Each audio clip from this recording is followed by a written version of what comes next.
Hello प्यारे बच्चों, school champions में आपका स्वागत है। बच्चों, आज के इस वीडियो में हम केमिकल रिएक्शन के बेसिक कॉन्सेप्ट को क्लियर करने वाले हैं, जो आपको काफ़ी ज़्यादा परेशान करता है। साइंस का ये मोस्ट इम्पॉर्टेंट चैप्टर कई बार हमारे लिए परेशानियां खड़ी करता है। तो आज के इस वीडियो में हम बहुत ही कम टाइम में केमिकल रिएक्शन के कॉन्सेप्ट को क्लियर करेंगे। साथ ही ये भी जानेंगे कि प्रीवियस ईयर एग्जाम्स में कैसे क्वेश्चंस पूछे गए हैं।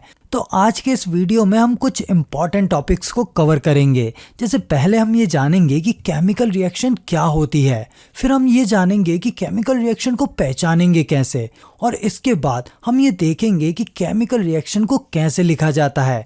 ये सब जानने के बाद हम ये जानेंगे कि केमिकल रिएक्शन के पार्टिसिपेंट्स क्या होते हैं और केमिकल रिएक्शन को प्रभावित करने वाले कारक यानी फैक्टर्स कौन से होते हैं। साल 2018 में सेम यही क्वेश्चन पूछा गया था। देखा जाए तो इस चैप्टर से एग्जाम में 5 से 7 नंबर तक के क्वेश्चन आते हैं, जिसमें कुछ क्वेश्चन 1 या 2 नंबर के होते हैं और कुछ क्वेश्चन 5 नंबर तक के होते हैं। तो इस तरीके से 7 नंबर तक के क्वेश्चन इस टॉपिक से पूछे जाते हैं। इसलिए इस टॉपिक को छोड़ना बेवकूफ़ी है और इसीलिए हम इसको बेसिक से कवर करेंगे और साथ ही एग्जाम में आने वाले हर क्वेश्चन के बारे में डिटेल से जानेंगे। तो चलिए बिना किसी देरी के हम टॉपिक को शुरू करते हैं। सबसे पहले बच्चों इमेजिन करिए कि दूध में अगर आप गलती से नींबू डाल देते हो तो क्या होता है, वो फट जाता है और फिर वो दही बन जाता है। अगर कोई एप्पल आप काट कर रख देते हो तो वो कैसा हो जाता है, लाल हो जाता है। अब ये सब कोई जादू वादू है क्या? नहीं बच्चों, ये कोई जादू नहीं है, ये है केमिकल रिएक्शन, मतलब रासायनिक अभिक्रिया। बच्चों, केमिकल रिएक्शन से रिलेटेड हमें कई सारे एग्जाम्पल अपने डेली लाइफ में देखने को मिलते हैं, लेकिन हमें उनके बारे में पता ही नहीं होता है। हम जानते ही नहीं है कि वो केमिकल रिएक्शन के एग्जाम्पल हैं।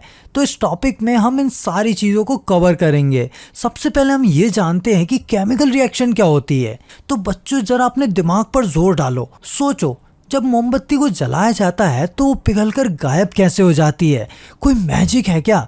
नहीं बच्चों, ये केमिकल रिएक्शन है। हम जब दिवाली पर पटाखे जलाते हैं तो उनमें से तेज रोशनी निकलती है, तेज साउंड आता है। ये कोई जादू वादू है क्या? नहीं बच्चों, ये केमिकल रिएक्शन है। हम सब लोग खाना खाते हैं, सांस लेते हैं, जिससे हमें एनर्जी आती है। ये भी कोई मैजिक है क्या? नहीं नहीं नहीं बच्चों, ये सारे केमिकल रिएक्शन के एग्जाम्पल हैं। इसी तरह काफ़ी सारी चीज़ें हमारे आसपास होती हैं, वो सब केमिकल रिएक्शन के एग्जाम्पल्स होते हैं। अब केमिकल रिएक्शन होती क्या है ये भी तो हमें पता हो। तो बच्चों, जब 2 या 2 से ज़्यादा पदार्थ मिलकर एक नया पदार्थ बनाते हैं तो इसे ही क्या कहा जाता है, केमिकल रिएक्शन कहा जाता है। जैसे आपने घर में देखा होगा कि आपकी मम्मी आटे और पानी को मिलाकर गूंथती है, फिर उसे सेकती है और फिर एक प्रोडक्ट बनाती है, रोटी। तो ये क्या हुई? ये हुई एक केमिकल रिएक्शन। अब इसमें होता क्या है? तो इसमें होता यह है कि जो पदार्थ होते हैं ना, उनके मॉलिक्यूल्स आपस में जुड़ते हैं या फिर टूटते हैं, जिसके कारण एक नया पदार्थ यानी एक नया प्रोडक्ट बन जाता है, जिसकी प्रॉपर्टी पहले वाले पदार्थ से अलग हो सकती है। जैसे आपकी मम्मी ने आटे को गूंथा था पानी से और रोटी बनाई थी, तो क्या रोटी का टेस्ट और आटे का टेस्ट सेम रहेगा? क्या उनकी प्रॉपर्टी सेम रहेगी? नहीं ना। तो यही होता है केमिकल रिएक्शन में। जब नया प्रोडक्ट बनता है तो उसकी प्रॉपर्टीज चेंज हो जाती है। तो आई थिंक आपको क्लियर हो गया होगा कि केमिकल रिएक्शन क्या होती है। क्लियर बच्चों? Very good. अब यहाँ पर स्क्रीन पर देखिए, मैं आपको एक केमिकल रिएक्शन लिखी हुई दिखा रहा हूँ, जिसमें है कार्बन और ऑक्सीजन यानी कार्बन मोनोऑक्साइड, जिसकी हाइड्रोजन के साथ हम रिएक्शन करवा रहे हैं 340 atm प्रेशर पर। जिससे क्या बना? जिससे बना मेथेनॉल। अब यहाँ पर हमें ये सब तो समझ में आ रहा है, लेकिन ये G और L क्यों लिखा हुआ है? तो बच्चों, ये होते हैं स्टेट ऑफ मैटर्स, जिन्हें केमिकल रिएक्शन को लिखते वक्त इस्तेमाल किया जाता है, जिससे ये पता लगा सके कि ये जो चीज इस्तेमाल की गई है वो किस अवस्था में थी। केमिकल रिएक्शन में नॉर्मली 4 तरह की अवस्थाओं का उपयोग होता है। पहली है सॉलिड, जिसे S से डिनोट किया जाता है। अब ये सॉलिड क्या होता है, आपके मन में ये सवाल आ रहा होगा। तो सॉलिड में क्या होता है, जो उसके मॉलिक्यूल्स रहते हैं ना, वो बहुत पास पास रहते हैं, एक दूसरे को पकड़ के रखते हैं, जिस वजह से सॉलिड चीजें जो हैं वो हार्ड होती हैं। फिर दूसरी स्टेट ऑफ मैटर है लिक्विड। लिक्विड को हम L से डिनोट करते हैं। अब लिक्विड में क्या होता है, लिक्विड के जो मॉलिक्यूल्स होते हैं ना, वो थोड़े दूर दूर होते हैं सॉलिड के मुकाबले, इसलिए ये हार्ड नहीं होता है। हम इसमें आसानी से हाथ डाल देते हैं और उसे महसूस भी कर सकते हैं और देख भी सकते हैं। फिर बात करते हैं गैस की। गैस को G से डिनोट किया जाता है और इसके मॉलिक्यूल बहुत दूर दूर होते हैं। जिस वजह से ना तो हम इसे देख पाते हैं और ना ही इसे छू पाते हैं, सिर्फ हम इसे महसूस कर सकते हैं। फिर चौथा स्टेट ऑफ मैटर है एक्वस सॉल्यूशन, यानी जल में घुला हुआ पदार्थ। काफ़ी सारी चीज़ें हम ऐसी यूज़ करते हैं केमिकल रिएक्शन में जो जल में घुली हुई होती है, तो उसे हम एक क्यू से डिनोट करते हैं। आई थिंक अब आपको स्टेट ऑफ मैटर क्लियर हो गया होगा और केमिकल रिएक्शन में इन्हें कैसे लिखना है, किस सिंबल के साथ लिखना है, ये भी क्लियर हो गया होगा। चलिए अब आगे बढ़ते हैं। अब आगे बच्चों हम ये जानते हैं कि हम किसी भी केमिकल रिएक्शन को पहचाने कैसे, कोई भी चीज केमिकल रिएक्शन हो रही है उसे कैसे स्पॉट करें। इसके लिए आपको 4 चीजें समझनी पड़ेंगी। अगर किसी रिएक्शन में वो चीजें हो रही हैं तो वो पक्का केमिकल रिएक्शन है।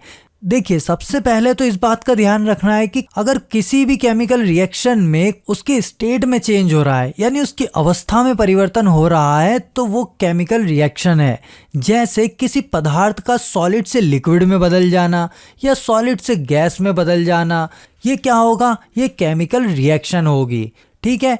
इसके बाद अगर किसी रिएक्शन के दौरान किसी पदार्थ की कलर में चेंज हो रहा है तो वो क्या होगी, केमिकल रिएक्शन होगी। जैसे यहाँ स्क्रीन पर आपको लोहे की कीलें दिख रही हैं, इनमें जब जंग लग जाती है तो ये लाल हो जाती हैं, मतलब इनमें क्या हुआ, इनमें हुई केमिकल रिएक्शन। फिर अगर किसी रिएक्शन के दौरान गैस का उत्सर्जन हो रहा है, मतलब इवोल्यूशन ऑफ गैस हो रहा है, तो भी क्या होगी, वो केमिकल रिएक्शन होगी।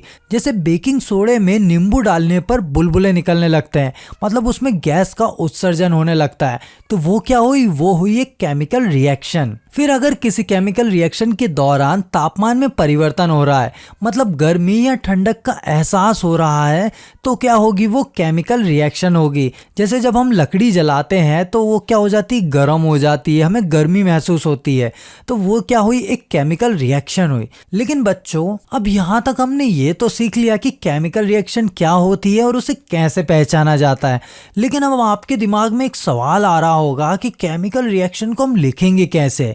मान लो हमने कोई केमिकल रिएक्शन होती हुई देख ली, अब उसे लिखेंगे कैसे। तो यहाँ पर स्क्रीन पर देखिए बच्चों, एक केमिकल रिएक्शन हो रही है। इसमें क्या हो रहा है कि मैग्नीशियम रिबन जो है उसे ऑक्सीजन की उपस्थिति में जलाया जा रहा है, जिस वजह से मैग्नीशियम ऑक्साइड बन रहा है। अब इसे लिखेंगे कैसे, हम चाहे तो इसे इस तरह लिख सकते हैं कि जब ऑक्सीजन की उपस्थिति में मैग्नीशियम रिबन का दहन होता है तब ये मैग्नीशियम ऑक्साइड में बदल जाती है। लेकिन बच्चों, ये तो बहुत लंबा तरीका हुआ, और अगर ऐसे लिखने बैठे, अगर साइंटिस्ट ऐसे लिखने बैठेंगे तो कब तक लिखते रहेंगे, तो ये तरीका तो उपयोग नहीं कर सकते। तो क्या फिर हम इसको शॉर्ट में लिख सकते हैं इस तरह कि magnesium plus oxygen gives magnesium oxide. अब देखिए, ये तरीका भी सही लग रहा है, लेकिन थोड़ा सा लंबा है, क्योंकि साइंटिस्ट हो या हम स्टूडेंट हो, इतने बड़े तरीके से भी नहीं लिखेंगे, क्योंकि ये केमिकल रिएक्शन है। जैसे हम मैथ्स के सवाल सॉल्व करते हैं तो क्या इस तरह से स्पेलिंग में लिखते हैं, नहीं ना, हम शॉर्ट में लिखते हैं। तो केमिकल रिएक्शन को भी हम शॉर्ट में लिखेंगे। जैसे मैग्नीशियम के एलिमेंट का शॉर्ट फॉर्म है Mg, ऑक्सीजन का है O2, तो हम इसी तरह से लिखेंगे Mg plus O2 gives MgO, यानी magnesium plus oxygen gives magnesium oxide. इसी तरह से हम आगे भी केमिकल रिएक्शंस को लिखेंगे और उन्हें बैलेंस करना भी सीखेंगे। क्लियर बच्चों? Very good. अब देखिए बच्चों, यहाँ पर स्क्रीन पर आपको एक केमिकल रिएक्शन दिख रही है। अब इसमें हम ये पता लगाएंगे कि इसमें पार्टिसिपेंट्स कौन कौन से होते हैं। मतलब बच्चों, इसमें इतनी सारी चीजें दिख रही हैं, इन्हें बोलते क्या है और इनका मतलब क्या होता है। तो देखिए बच्चों, सिंपली आपको याद रखना है एरो को। एरो के जो लेफ्ट साइड में जितनी भी चीजें होती है ना, उन्हें बोलते हैं अभिकारक, यानी रिएक्टेंट्स। और एरो के जो राइट साइड में जो चीजें होती है उन्हें बोलते हैं प्रोडक्ट, यानी उत्पाद। अब ये अभिकारक क्या होते हैं? तो अभिकारक वे पदार्थ होते हैं जो किसी रासायनिक अभिक्रिया यानी केमिकल रिएक्शन में भाग लेकर स्वयं परिवर्तित हो जाते हैं। यानी ये किसी केमिकल रिएक्शन में भाग लेते हैं और खुद को चेंज कर देते हैं। उन्हें क्या कहा जाता है? रिएक्टेंट्स, यानी अभिकारक। अब उत्पाद क्या होता है? तो रासायनिक अभिक्रिया के दौरान जो नया पदार्थ बनता है ना बच्चों, उसी को उत्पाद यानी प्रोडक्ट कहते हैं। ठीक है, तो ये दोनों होते हैं पार्टिसिपेंट्स। अभिकारक और उत्पाद, रिएक्टेंट्स और प्रोडक्ट। अब ये जो एरो होता है ना, इससे क्या होता है, हम रिएक्टेंट और प्रोडक्ट को सेपरेट करते हैं। अब एरो के ऊपर आपने कभी कभी देखा होगा कि कुछ चीजें लिखी जाती है, तो इसके ऊपर हमेशा वो चीजें लिखी जाती है जिनकी उपस्थिति में हम केमिकल रिएक्शन को करवा रहे हैं। मतलब कुछ स्पेसिफिक प्रेशर पर हम केमिकल रिएक्शन को करवा रहे हैं, या किसी टेम्परेचर पर करवा रहे हैं, या सूर्य की रोशनी की उपस्थिति में करवा रहे हैं। तो इन चीजों को हम एरो के ऊपर लिखते हैं। क्लियर बच्चों?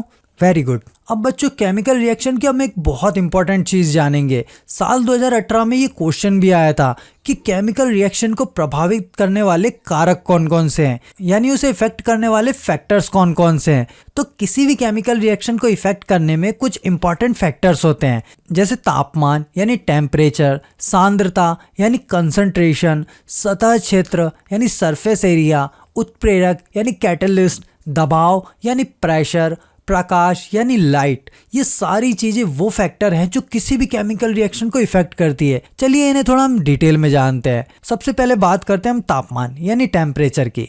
तो जब भी किसी केमिकल रिएक्शन में तापमान बढ़ता है ना, तो उससे उस एलिमेंट के कण तेजी से टकराते हैं, जिससे रिएक्शन की दर बढ़ती है।